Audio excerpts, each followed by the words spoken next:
Ni apa siap pokok buah kuling ni sahabat. Dia ada kulit, dia macam terburung tak.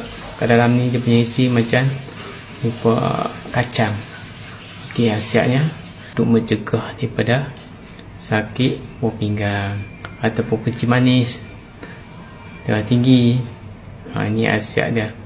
Tapi ini bukan ubat. Kuling ambil daripada hutan.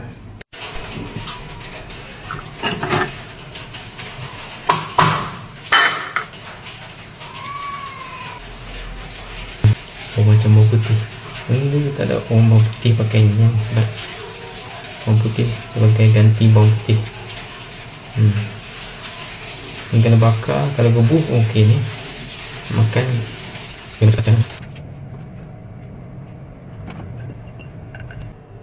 Ni buah kuling sahabat. Buah kuling. Jom kita rasa. Bismillah.